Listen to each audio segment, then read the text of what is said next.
pejerrey aquí, la mar y este bonito. Novela, Está bien, este bonito y también las conchitas. la, Muy bien, señor, qué rico que se ven esos pescados, se ven tan frescos aquí del puerto, ¿verdad? sí, Muy bien, señor, muchas gracias. Me voy a preparar mi ceviche. la. Tenga, ¿no? Ah, Muchas gracias. gracias. Buenos días, chicos del sexto grado de primaria. Espero que se encuentren bien en casita y nosotros empezamos con una nueva clase de nuestro curso de Historia del Perú. Muy bien, entonces han estado muy atentas a la presentación, ¿verdad? Sí. Recuerden que yo fui a comprar algo de pescado. Acá tengo mi bolsita de mis compras. Ahora estoy pensando, a ver, ¿qué voy a cocinar hoy con ese pescado? O un ceviche. ¿Usted qué dice? Sí, O un sudado. sí. A ver, ceviche, sudado. Yo creo que me quedo con el ceviche, ¿no? Sí. Entonces, el día de hoy vamos a ver el gobierno de uno de nuestros grandes presidentes, quienes van a poner esos límites marítimos de nuestro mar. ¿De quién estamos hablando el día de hoy? Vamos a tratar acerca de José Luis Bustamante y Rivero. Muy bien, chicos, entonces nos ubicamos en nuestra línea de tiempo. Bien, como siempre, tenemos una línea de tiempo, tenemos aquí al Perú y aquí al mundo. ¿Qué sucedió en el Perú antes de 1939? Recuerda que ya habíamos estudiado nosotros acerca de, ¿se acuerdan, chicos? Del tercer militarismo, ¿verdad? Bien, la semana pasada habíamos estudiado acerca de la primavera democrática. Entonces, la primavera democrática se ubica aquí entre 1939 a 1948. Entonces, acá tenemos a la primavera democrática. Y dentro de la primavera democrática vamos a ver nosotros dos gobiernos. Uno también ya lo habíamos estudiado. Aquí me estoy refiriendo a del gobierno de Manuel Prado. Ahora, a partir de 1945 a 1948, vamos a estudiar nosotros otro gobierno que se desarrolla dentro de la primavera democrática. ¿De quién estamos hablando? De José Luis Bustamante y Rivero, el que vamos a estudiar precisamente el día de hoy. La siguiente semana estaremos viendo ya el siguiente gobierno, que es el Ochenio de Odría. Entonces aquí vamos a estudiar nosotros ya el gobierno de Odría. Bien, si te das cuenta, el gobierno de José Luis Bustamante y Rivero va a durar muy poco, ¿no? A diferencia del gobierno de Manuel Prado. Entonces, el motivo de por qué duró poco, eso lo vamos a saber dentro de un ratito. Ahora, ya sabemos lo que pasó en el Perú, vamos a saber lo que pasa en el mundo justamente en estas fechas.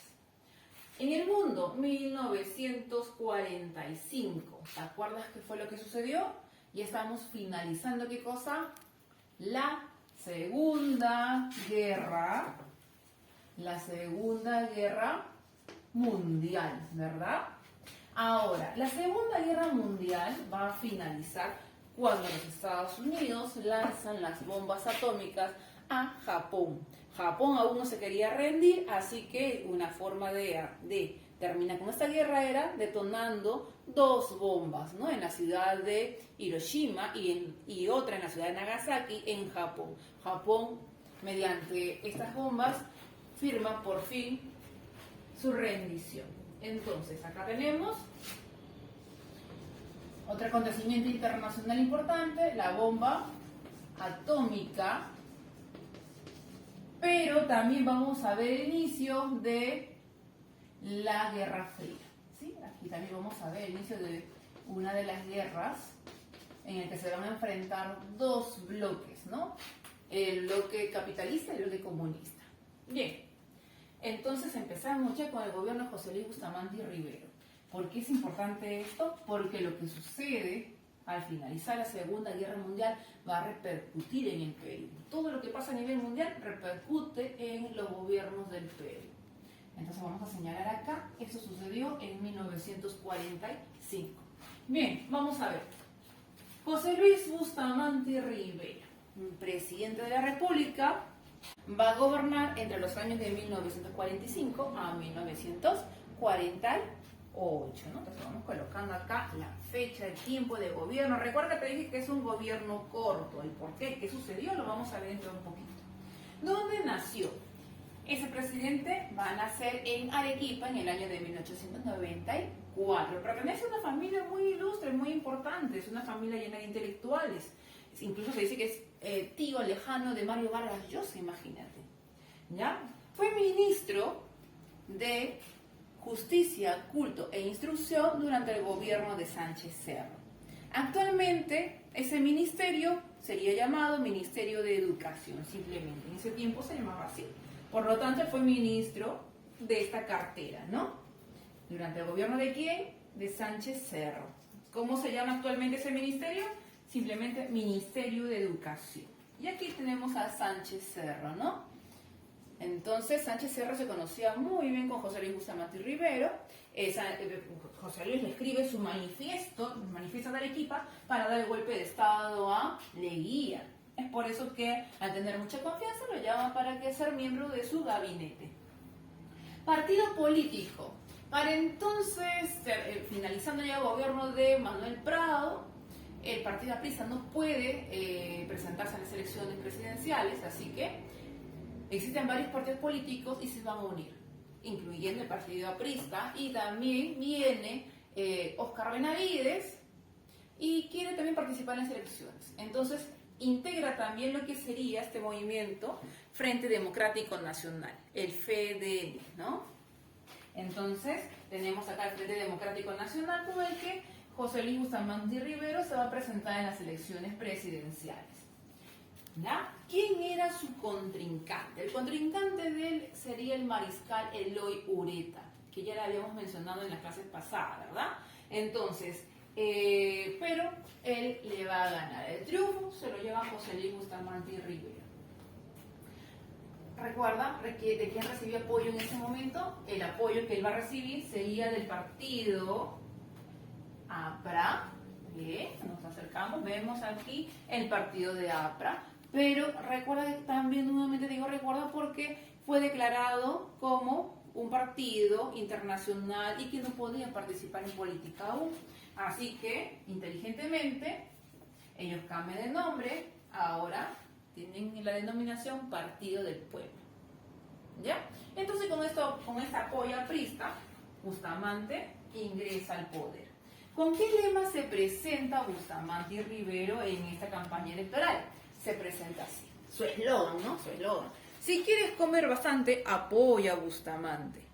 Si quieres vivir a dieta, apoya a Ureta. Eloy Ureta, no te olvides, el mariscal, el último mariscal del Perú. ¿Ya? Entonces, ese es el lema de su campaña electoral, ¿no? Y parece que funcionó porque sí ganó. Bien, transcurrido el tiempo, vamos a ver que también su gobierno va a terminar con una gran crisis. Esa crisis lo va a llevar a que a él también le den un golpe de Estado. ¿Quién es la persona que le va a dar un golpe de Estado? Estamos hablando de Manuel Odría. ¿Y por qué le dio ese golpe de Estado? Vamos a ver la lista, ¿ya? Entonces, fin de su gobierno va a ser derrocado. Lo van a sacar del poder mediante un golpe de Estado. ¿De quién? De Manuel Odría. Muy bien, ahora vamos a ver las características del gobierno de José Luis Bustamante Rivero. ¿Cómo fue su gobierno? Bien, primero vamos a ver que es una persona muy pegada a la ley, ¿ya? Lo que dice la Constitución, lo que se establece en las leyes, él lo respeta hacia el pie de la letra. Entonces es una persona que quería mucho en la democracia, es una persona que respetaba la democracia y todas sus instancias, ¿no? Entonces, lo que él deseaba era que imperara una democracia auténtica, ¿no? Una democracia sin mentiras, no decía él, sino tiene que ser una democracia de verdad. Es tan importante esta idea que incluso muchos intelectuales hasta el día de hoy dicen como que José Luis Bustamante no debió nacer en el Perú, ¿no? Que debió nacer en esos países muy desarrollados. Pero, en fin, él quiso apoyar en el Perú y cuando él postula elecciones, él dice lo siguiente, ya, yo soy embajador de Bolivia, pero si ustedes, Oscar Benavides y Ayala Torres, estaban invitando para ser presidente, si ustedes quieren que sea presidente, entonces lo que voy a hacer es pedir dos cosas. Quiero que se aplique una gran moralización en el Perú y dos, que los partidos políticos dejen de estar peleando, ¿no? Quiero que se unan los partidos políticos. Entonces, esa fue la condición y al aceptar la condición es por eso que él vino y se presentó en las elecciones. Bien, enfrentó problemas económicos y sociales como consecuencia de qué cosa, chicos. A ver, ¿qué terminó a nivel mundial? ¿Qué terminó a nivel mundial? El fin de la Segunda Guerra Mundial, ¿verdad? Recuerda que durante la Segunda Guerra Mundial, a inicios de la Segunda, estábamos exportando bastante, ¿no? Muchos productos como el algodón, caña de azúcar, el caucho, ¿no es cierto? Minerales, también estábamos vendiendo en cantidades, dejándose de lado la producción nacional, la producción en alimentos, ¿no? Para la población. Cuando se termina la guerra, entonces lo que va a suceder es lo siguiente. Estas empresas que estaban exportando en grandes cantidades se paralizan porque ya ¿quién le va a comprar? Por la guerra le compraban mucho. Ahora que se termina la guerra, ya nadie le va a comprar o le van a comprar poquito. Entonces lo que va a suceder es que van a haber una gran cantidad de trabajadores que van a ser desempleados. Al haber desempleados, lo que va a suceder es que van a salir protestas, van a salir haciendo huelgas y obviamente las familias van a tener problemas económicos muy fuertes, ¿verdad? Entonces, vamos acá. En el aspecto económico disminuyen las exportaciones de productos peruanos, ya no estamos vendiendo, ¿no es cierto? Entonces, las consecuencias, ¿cuáles serían? Los trabajadores despedidos salen a hacer huelgas, marchas, ¿qué más? Ah, y obviamente los despidos, ¿no? Tenemos acá despidos. ¿Ya? Entonces estamos entrando a una etapa de conflicto social. Ahí van a haber protestas, ¿no? En conflicto social. Están molestos con el presidente. Entonces tenemos escasez de productos de primera necesidad y a precios muy elevados, por lo tanto el gobierno lo que va a hacer es aplicar subsidios. ¿Qué quiere decir? Se van a vender productos baratos, con bajo costo, porque el gobierno se va a hacer cargo de la diferencia del costo, originando posteriormente problemas económicos, ¿ah? Luego, vamos a ver que aplica también un control de precios. Entonces el Estado interviene en la economía y controla el precio de los productos, ¿no? ¿Qué más? Aplica un control de cambio. Bien, los productos van a tener subsidios, van a tener un control de cambios, se va a meter en el control de los precios. Eso significa que va a afectar ¿a quién? Va a afectar a aquel empresario exportador. ¿Por qué? Porque intervienen en el control de precios. Entonces, los empresarios se ven perjudicados porque no tienen mucha ganancia. Esto va a generar un problema finalizando ya el gobierno de José Luis Bustamante y Rivero. ¿Qué quiere decir? Se gana enemigos muy poderosos que pertenecen a la gran oligarquía. ¿Ya? Entonces ya vemos que tiene ya un enemigo que son los grandes empresarios exportadores. Luego, incrementos del tributo a los exportadores. Si ya los tiene como enemigos, imagínate con el incremento de los impuestos de exportación. Bien, vamos a ver ahora qué pasó en el aspecto político. En el aspecto político, su antiguo aliado, que era el APRA, ahora se va a apartar, se van a romper, ¿ya? Entonces hay una ruptura con el APRA. Algunos dicen que el APRA quiso manejar a Luis Bustamante y Rivero, no se deja. Sin embargo, eso va a originar discrepancias y la ruptura entre ambos. ¿Ya? Entonces acá colocamos la ruptura con el APRA. Cuando se ganan las elecciones presidenciales, la mayoría parlamentaria, recuerda con el Congreso de ahora, tiene una cantidad de congresistas que apoya al presidente y otra cantidad que no lo apoyan, ¿no? Y siempre están ahí chequeando, supervisando la labor del presidente. A ellos se les conoce como opositores. En el caso del APRA, tiene la mayoría parlamentaria. Entonces, ya que ahora se han peleado, se convierten en grandes opositores ¿de quién? Del presidente José Luis Bustamante y Rivera. Por lo tanto, va a haber un enfrentamiento de poderes, ¿ya? Va a haber un enfrentamiento aquí de poderes. ¿Qué poderes? Tenemos el poder ejecutivo, ¿no es cierto? En el poder ejecutivo está el presidente y su gabinete de ministros. Vamos a poner acá. Aquí está el presidente, ¿no? Los ministros. Aquí, ese señor flaquito, él es José Luis Bustamante y Rivera. Vamos a colocarla acá. Versus el poder legislativo, conformado por los parlamentarios. ¿Y qué parlamentarios? Especialmente los parlamentarios apristas, ¿no? Entonces aquí tenemos al Congreso. Ese es el poder legislativo. Ya, entonces tenemos un enfrentamiento entre ambos poderes. Qué terrible, chicos. Cuando un enfrentamiento entre ambos poderes trae crisis política y crisis social. Ya, entonces, y posteriormente vamos a ver un accionar violento por parte de los partidarios apristas.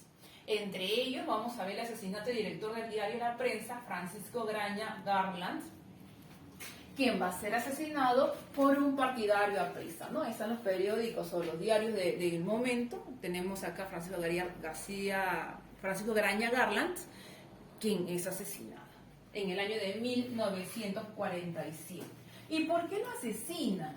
Se dice porque en su diario, o tiene un diario que es antiaprista, o sea, va a hacer las críticas muy fuertes contra el partido aprista y una serie de investigaciones, y es por eso que dicen que lo van a asesinar, ¿ya?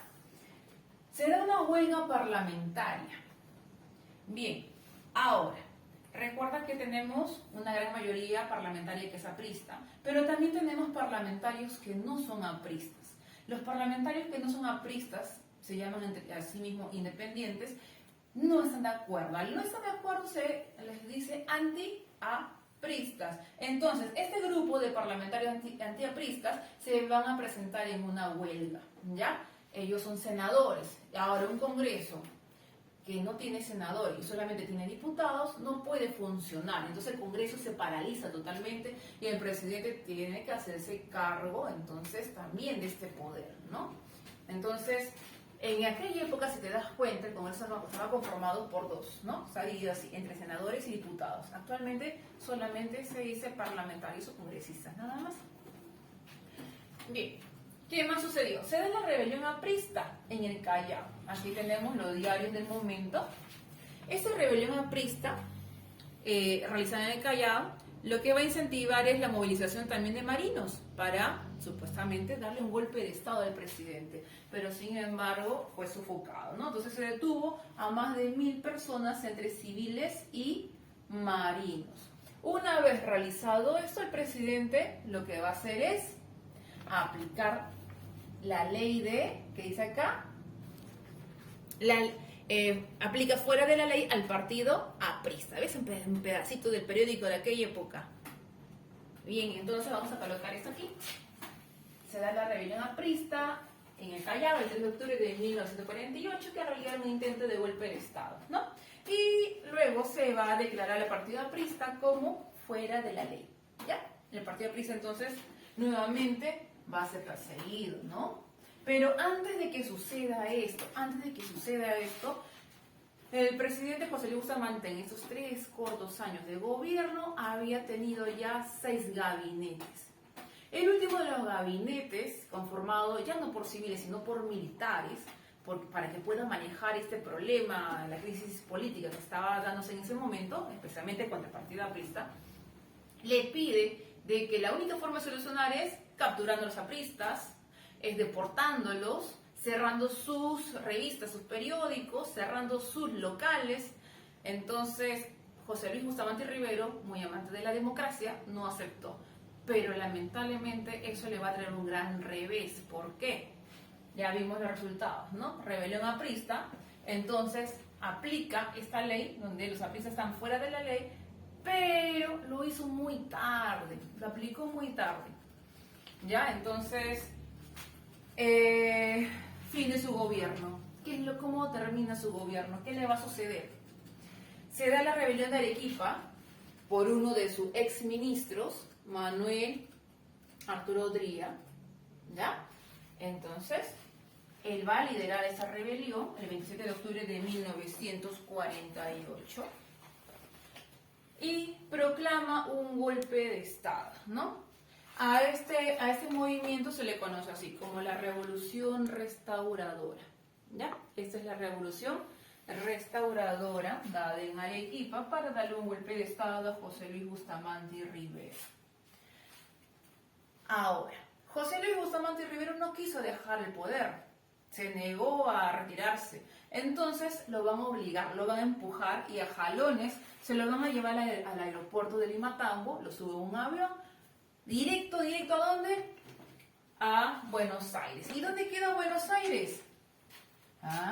Queda en Argentina. Entonces lo van a exiliar, lo van a sacar del Perú para llevarlo a Argentina.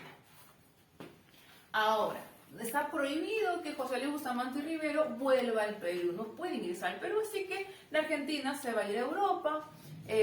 Tiene una gran preparación política, jurídica, diplomática, así que, y por su gran personalidad, va a ser llamado a ser parte del Consejo de la Haya, una de las cortes supremas más importantes de la ONU, ¿no? O sea, aquí se van a realizar juicios internacionales de distintos países.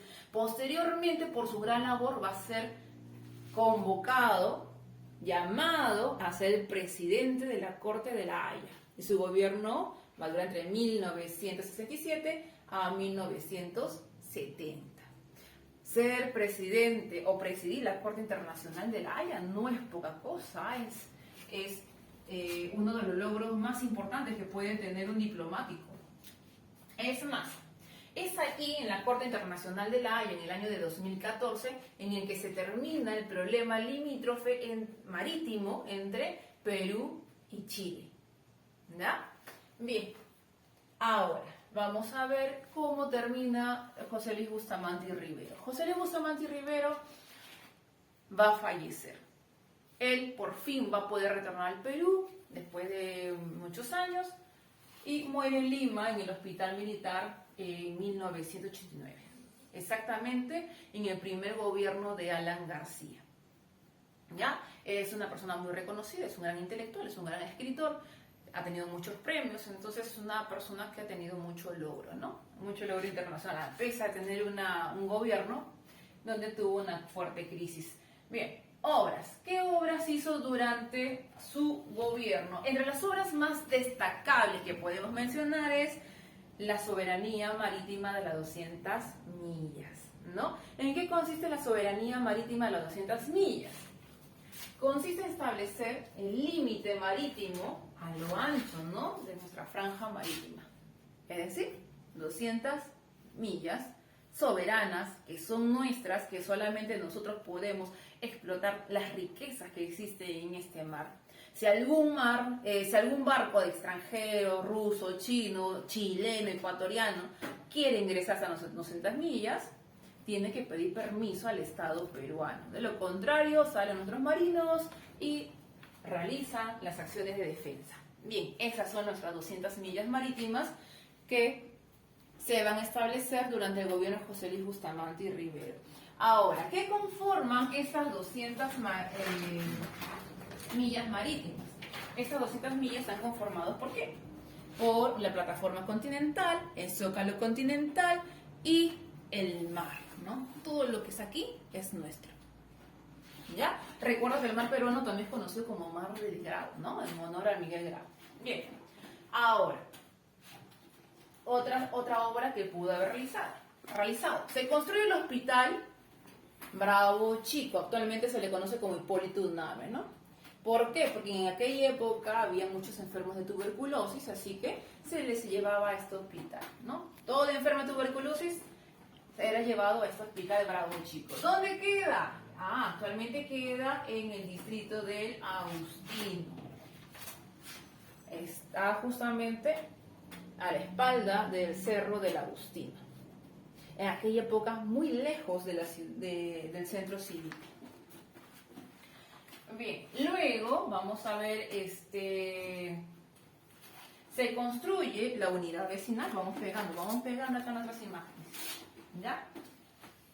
Se construye la unidad vecinal número 3.